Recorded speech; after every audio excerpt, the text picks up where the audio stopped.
Está con nosotros, tenemos una visita que además vamos a aprovechar para preguntarle también de este tema. Ricardo Valdés, ex viceministro del Interior, con una visita muy importante, la abogada Silvia Nicolau García. Ella es especialista, viene desde Londres porque es especialista en el tema de la trata de personas y la explotación sexual.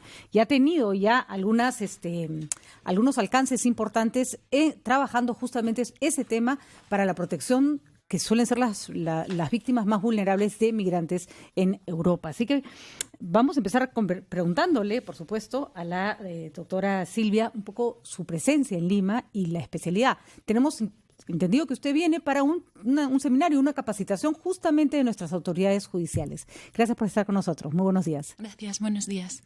Bueno, cuéntenos un poco cuál es la naturaleza de su trabajo, cuáles son los puntos más sensibles de una cosa que todos parecemos reconocer en el papel, pero que no parecemos reconocer cuando lo tenemos ante nuestros ojos, la explotación de personas. Exactamente, y ese es el verdadero problema, que muchas veces la explotación es invisible y el abanico de prácticas asociadas a la trata que pueden constituir explotación es muy, muy amplio. A veces se piensa que la explotación solo puede ocurrir en sitios de explotación sexual, pero estamos viendo explotación en todos los sectores laborales, es decir, en el sector agrícola, en las industrias extractivas, en las granjas, en partes aisladas del país. En el Reino Unido, ahora mismo muchos menores víctimas de trata están siendo reclutados para producir y distribuir drogas, y a veces esto tiene lugar en apartamentos alquilados en Airbnb. Entonces, lo importante es siempre hay que mirar más allá de una situación. A ver, me parece increíble el caso. ¿Menores de edad? Menores de edad que son reclutados fuera del colegio por bandas criminales, menores de clase media y clase alta. Que pasan por debajo del radar de la ley, digamos. Pasan por debajo del radar, empiezan a no asistir al colegio, entonces ahí es cuando hay que mirar. Y la producción y distribución de drogas. ¿Sí? Sí. Y además esto se hace, disculpa Ricardo, en estos departamentos Airbnb cuyo origen es para el turismo. Sí. O sea, que otra cosa que tampoco pasa por el radar, porque son no hay registro. No hay registro sobre quién se hospedó ahí y quién no. Y esto le pasa tanto a las víctimas de trata que llegan al Reino Unido, de Vietnam, de China o de otros países solicitando asilo, pero también a las víctimas de trata británicas. En nuestro país tenemos el caso de los sicarios. Se recurren a adolescentes que tienen 13, 14, 15 años cuando son iniciados dentro de la organización y terminan convirtiéndose pues en el brazo armado, que no puede ser o es más difícil de ser neutralizado por la policía porque son menores, ¿no? Más o menos lo mismo. Increíble que ocurra, además, uno siempre cree que esto es un problema de países tercermundistas y me imagino que el primer mundo tiene un componente importante por la cantidad de migrantes. Recordemos que el migrante, al ser indocumentado, ¿no es cierto?, a veces estar de forma ilegal, no se atreve ni siquiera a quejarse, ¿no? ¿Cómo se está manejando ese tema en Europa? ¿Cuáles han sido los logros que se han conseguido? Porque la justicia no funciona igual para quienes están en el país en esas condiciones. Es verdad, ¿no? Y es una condición de vulnerabilidad y muchas veces las víctimas de trata tienen miedo de pedir ayuda, porque si piden ayuda van a ser detenidos en centros de internamiento y retornados a su país. Ese es un gran problema. Lo que sí estamos viendo es cada vez más casos de trata humana de residentes británicos, y con la ley de esclavitud de 2015 se ha colocado esta explotación en el centro de la agenda pública, y hay una concienciación no solo del gobierno y de la policía, de la fiscalía y de los defensores de derechos humanos, pero también de la sociedad civil y de las empresas privadas que tienen ganancias ilícitas por esta explotación. A ver, de verdad que lo que me está contando me parece increíble. ¿Existe tal cosa como una ley llamada Ley de Esclavitud que se ha promulgado en el 2015 para proteger además a niños británicos y no solo increíble? ¿Y a raíz de qué se tiene que dar una ley como esta en pleno siglo XXI? Pasó exactamente porque salieron a la luz unos escándalos a raíz de la crisis migratoria. Muchos niños solicitantes de asilo terminaban en situación de explotación. Niñas nigerianas o senegalesas que llegaban al Reino Unido eran explotadas sexualmente en prostíbulos, y luego cuando les encontraba la policía, en vez de tratarlas como víctimas, se las trataba como delincuentes. Ese es justamente el punto que en nuestro país ocurre, y ocurre además no con víctimas de migrantes, sino con nuestra propia población. Ahí me gustaría que Javier ahí nos ayude, Ricardo nos ayude para entender en qué punto necesitan ser capacitadas nuestras autoridades, porque drama está cuando estas niñas o estos chicos acuden o terminan en manos de la justicia y la justicia no las trata como debiera.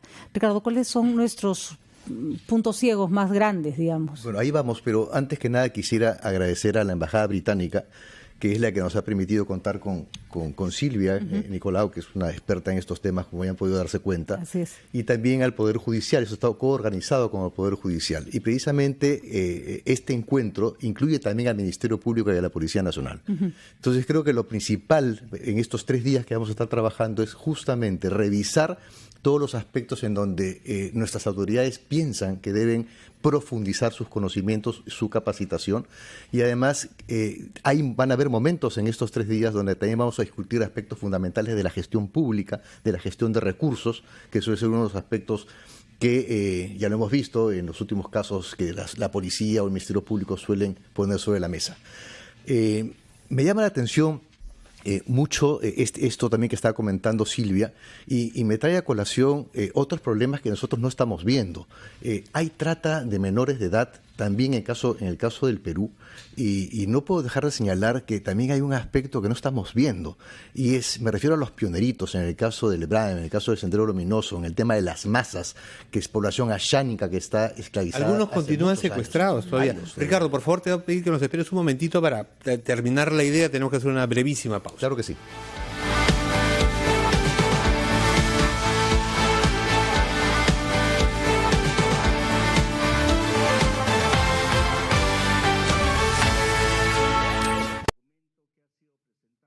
Es momento de un café de noticias. 1.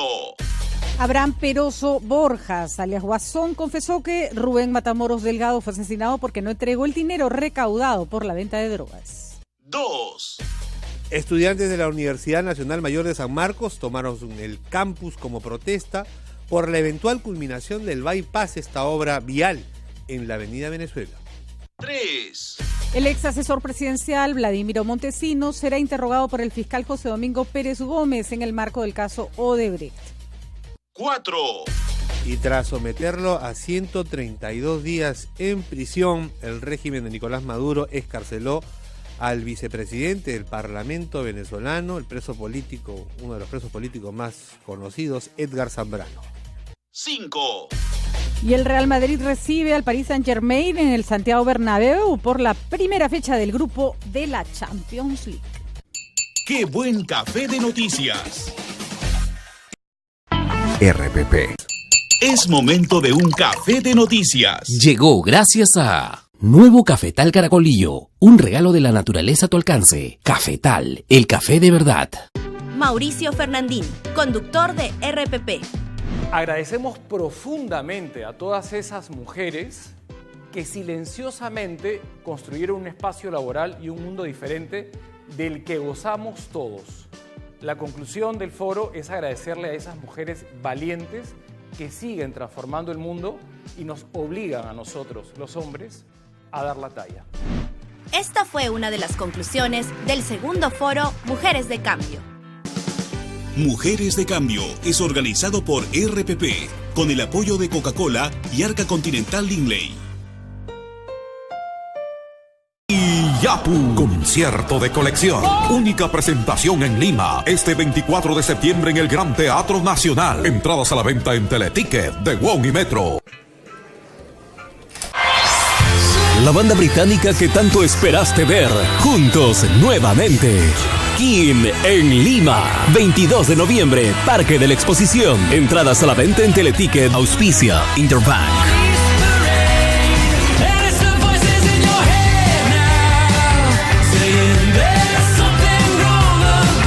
King en Lima, presentando lo mejor de su carrera y su nuevo álbum, Cause and Effect. Es una experiencia Move Concerts. RPP, confianza por todos los medios.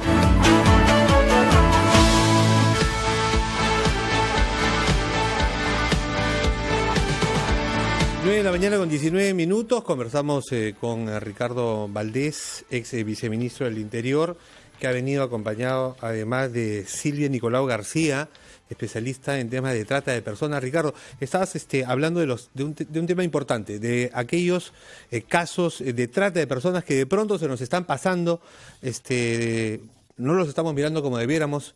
Pero antes, por favor, permítenos, tenemos información con Mariano Calvera, que sigue el tema de la protesta universitaria en San Marcos. Adelante, Mariano. Gracias, en directo, los estudiantes universitarios de la Universidad de San Marcos acaban de salir por la puerta número 3 y están haciendo un pronunciamiento acerca de las medidas de fuerza que han tomado en protesta a la a la intención de ceder parte del terreno a una construcción del bypass por parte de la Municipalidad Metropolitana. Vamos a escuchar lo que dice la representante universitaria.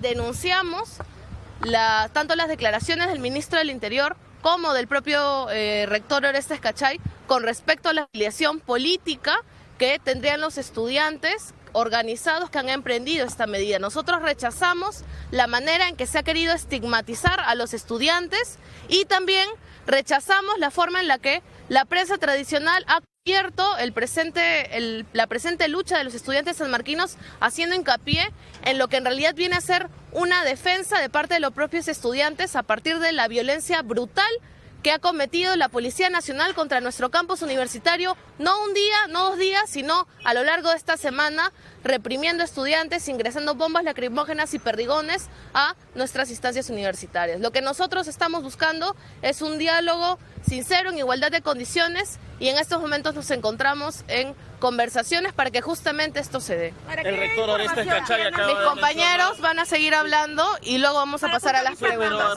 Nuestros compañeros van a terminar y vamos a pasar a las preguntas, por favor. ¿Para qué pruebas si se quiere dar una conferencia de prensa completa y quieren escuchar todas las demandas de los estudiantes, sería bueno que se pueda exponer la plataforma completa. Nosotros como estudiantes estamos unificando una propuesta de 6 puntos que se le ha planteado al rector Orestes Cachay en una mesa de diálogo y que se brinde una solución integral. Uno de estos principales puntos sobre los cuales nosotros nos estamos organizando y hemos planteado medidas de acción tienen que ver justamente con el cerco perimétrico de nuestra universidad y el proyecto de intercambio vial que se está proponiendo. Sobre este tema lo que tenemos que decir como estudiantes es que tanto el rector como el alcalde Muñoz de la Municipalidad de Lima han venido actuando a espaldas de la comunidad universitaria. El primero que ese rector Orestes Cachay ha venido negociando con las autoridades de la Municipalidad de Lima la cesión de un terreno de nuestra universidad. Bien, es parte de la Junta Directiva Transitoria de Estudiantes de la Universidad San Marcos, quienes están brindando declaraciones en la puerta número 3 de esta Casa Superior de Estudio, explicando las medidas que se van a adoptar como medida de protesta por esta decisión del rectorado de la universidad de ceder parte del terreno de esta Casa Superior. Directo, indirecto, RPP Noticias. Gracias, Mariano. Clarísimo el punto de los estudiantes universitarios, no están de acuerdo con la solución que se ha tomado para concluir esta obra que está paralizada hace muchos años. Bueno, seguimos conversando. Ricardo Valdés, tenías un punto. Los temas de trata que no estamos viendo en el Perú. Estábamos justamente conversando sobre todo lo que son la situación de las masas, es la gente que está esclavizada por Sendero aún, quedan todavía algunos cientos, y hay familias, hay menores de edad. No estamos viendo mucho también lo que está pasando en Hebraica a nivel de las pozas de maceración, con menores de edad que también trabajan en ellas, o con los mochileros, etcétera. No solamente es un tema que se restringe a la minería ilegal, donde también vemos muchos menores de edad trabajando y hay situaciones de trabajo forzoso ahí, sino también a nivel de las confecciones. Por ejemplo, en Gamarra también hay menores de edad que trabajan muchísimas horas sin descanso y con muy poca paga, si es que se les paga. Y así, podría tener una larga lista de situaciones que yo creo que en estos días vamos a poder discutir también con todas las altas autoridades del Poder Judicial, jueces supremos y el Ministerio Público, para ver qué se puede hacer, ¿no? Uno de los grandes problemas de la trata, sobre todo que incluye a menores de edad, también a mujeres mayores de edad, sobre todo porque son otra población bastante vulnerable, es que a veces todas estas explotaciones están ligadas a la familia, ya sea porque el familiar que está en el país de recepción del migrante, ¿no es cierto?, es el que lo trae y lo somete a trabajos forzosos, o ya sea, por ejemplo, en nuestra realidad, niños que sí apoyan en las labores de trabajo familiar, pero ese apoyar se convierte en una obligación y el niño deja de ir a la escuela, deja de tener una vida normal. ¿Cómo manejar el componente familiar, que es más complejo en estos casos? Es muy duro. Es muy duro también para las víctimas menores, porque ellos no quieren separarse de sus familias. Ellos a veces no saben que son sus familias las que les han puesto en esa situación de explotación. Lo que estamos viendo en el Reino Unido es un sistema de cooperación interinstitucional que funciona muy, muy bien. Entonces, en casos de trata de menores, servicios sociales se involucra, la policía se involucra, el ministro de Educación se involucra y todos trabajan juntos para que se escuche la voz del niño, qué quiere este menor, dónde quiere vivir, está en sus intereses que se quede con su familia o que se le encuentre una familia de acogida, pero sigue siendo un tema muy difícil. Estamos viendo ahora familias que son los tratantes que ponen cámaras web en sus casas o utilizan Skype, y tenemos pedófilos en el extranjero viendo la explotación sexual de los niños, y son muchas veces los padres los tratantes en estos casos. Entonces son temas muy delicados, pero cuando cooperan juntos todas las agencias del Estado se consigue un buen resultado para los menores. Aquí me aterra la realidad, Ricardo, porque cuando nosotros vemos casos, no me atrevo a decir elementales, pero tan obvios, como por ejemplo un padre agresor que ha matado al niño, o padres que agreden a sus hijos, o por ejemplo un niño cuya madre lo ha dejado abandonado, tirado en la calle, un bebito de recién nacido, el Estado dice estamos buscando a la madre para devolvérselo. Y uno dice, a todas luces esa madre no está en condiciones de cuidar a ese chico. ¿Tenemos como Estado la capacidad de proteger de sus propias familias a niños agredidos o a niños maltratados? En principio sí, y para eso está el Ministerio de la Mujer y Poblaciones Vulnerables, que tiene una política específica para ello, ¿no? Pero eso también me lleva a otro punto, que es el embarazo adolescente. Y el embarazo adolescente muchas veces es causa de que después empiezas, es consecuencia de la explotación sexual. Nosotros atendemos muchas víctimas de trata de personas menores de 13 años que son madres. Y que han salido embarazadas producto de esa explotación. Y producto de esa violación continua. ¿No? Así es. Y también tenemos situaciones de niñas que fueron madres adolescentes y que no tenían cómo subsistir y han entrado en esta situación de explotación. Pero un par de precisiones también que me gustaría poner aquí sobre la mesa, porque para que no sea todo esto tan negro, ¿no? Yo creo que el Estado peruano está avanzando y sí quiero poner ciertas cosas sobre la mesa. A ver, en junio se ha dado una nueva ley de explotación sexual que contempla todos estos casos que estamos discutiendo, inclusive aquellos de la pedofilia y de lo que es la producción de material de abuso sexual. Son temas que todavía vamos a ver en estos 3 días de reunión. Y esa nueva ley ha incorporado 7 tipos penales y justamente el Pleno Jurisdiccional de la Corte Suprema, cuyos resultados han salido ayer en 6 aspectos importantes, 2 que tienen que hacer con temas más políticos, pero también han visto la concordancia de los delitos en el tema de trata. También lo vamos a discutir. Y el día de hoy se ha aprobado el Plan Nacional contra el Trabajo Forzoso, que también es otro aspecto, otra de las modalidades de la explotación humana, que es inmensa en realidad. O sea, tiene muchísimas variantes en el país, como las tiene en el mundo, y por esa razón es importante que podamos ver la experiencia en el Reino Unido para que podamos también establecer estos vasos comunicantes. Hay diferencias. Ayer conversábamos justamente con Silvia.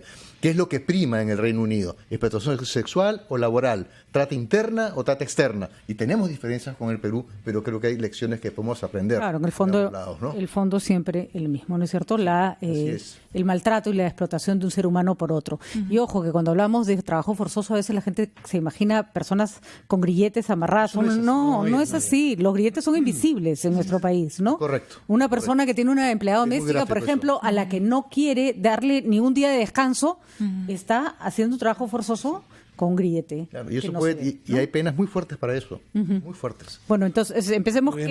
Felicitamos por la iniciativa, esperemos que sea fructífera esta reunión con los miembros del Poder Judicial y del Ministerio Público y ojalá venga más seguido gente como Silvia a nuestro país para ayudarnos. Muchísimas gracias y felicitaciones por el trabajo. 9:28 minutos.